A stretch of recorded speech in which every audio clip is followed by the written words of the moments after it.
devotions. This is from Psalm number 69. Pastor John said I had 4 minutes, so I may read this twice. 3 times. 3 times? Okay. In your loving kindness, answer me. In your compassion, turn toward me.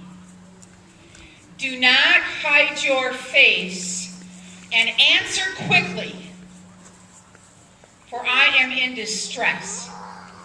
Come close and save me from my foes. This is the psalmist talking to God.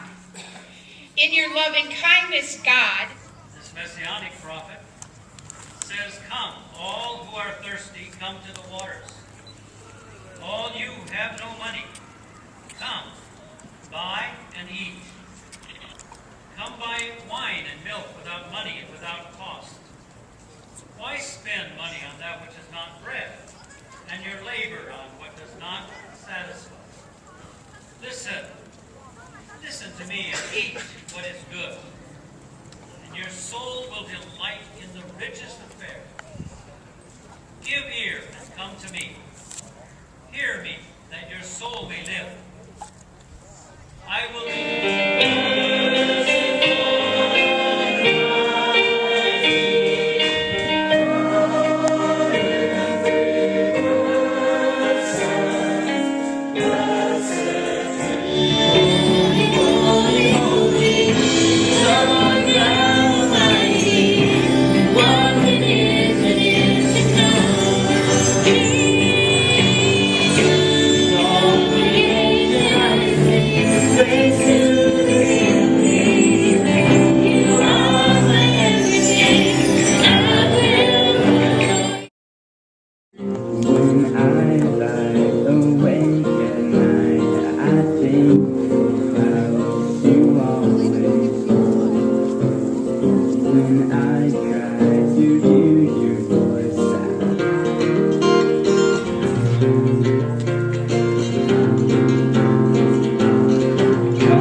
said this. 3 things. In the world, you're going to have trouble, disciples. Jesus said, second, you can be completely fearless, disciples. And thirdly, you can be absurdly happy. Peace I leave with you, my peace I give to you. I do not give as the world gives. Do not let your heart be troubled, and do not be afraid. So point number 1, if you have one finger, this is it. To be alive on planet Earth in a fallen world means you will encounter troubles. But guess what? Is this trouble by accident? That you and I have to deal with the things we do? Even these things are a part of God's redemptive plan. And so before I leave this point, I want to say that even though we face troubles which make no sense to us, there is meaning and purpose in everything we face. God is using the difficulties of the here and now to transform us and to ultimately save us from ourselves. We can be worry-free, but where can we get that kind of fearlessness? If there was a vendor selling fearlessness potion today, it'd probably be all gone by the end of the service. Superman, his father was from where? What planet? Kryptonite? From a different planet.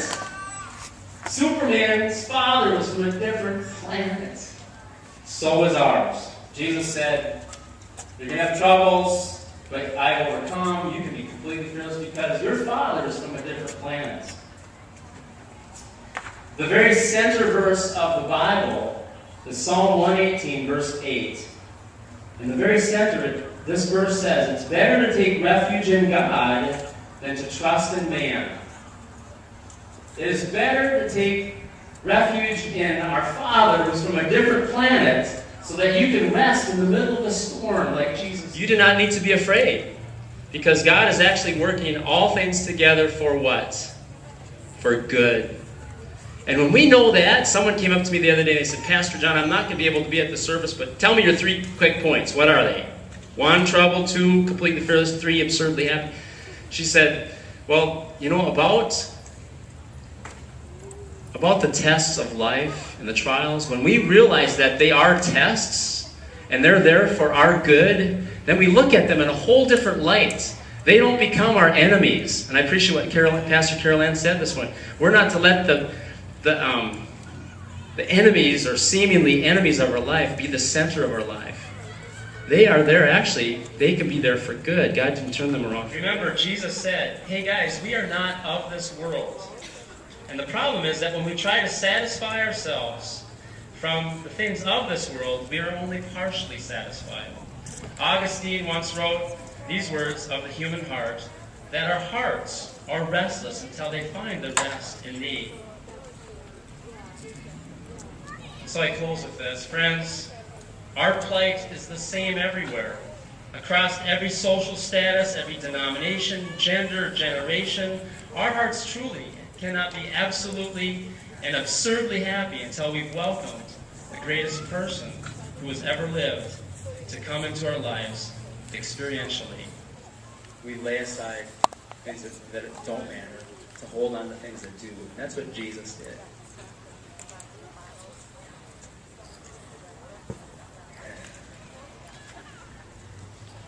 He wanted unity so much that he died. He poured out sweat drops of blood. We fight against, our battle is against the principalities who would drive us apart. And so Jesus, we come as brothers and sisters. We humble ourselves under your hand. This is the one service out of the year that we all get together like this. What's the impact of having this church-wide, city-wide worship like this? What do you think is the impact? Well, the impact of this is I think it breaks down some of the walls and barriers that we erect, and it breaks them down and lets us worship together and see that we're real people and that we want to roll up our sleeves and work together. It seems like there's a lot of concern or a lot of anxiety about the economy, about difficulties and anxieties today. You guys really address that in your sermons. Well, that's where we live, and we feel it as well as other people, and so we wanted to apply Scripture to that to address the fact that God has overcome, and He will help us to do the same. Though we have to sharpen our pencils, these are good things for us. It's a faith stretcher. It's a test, isn't it, Ray? It's the best sermon you had in the year.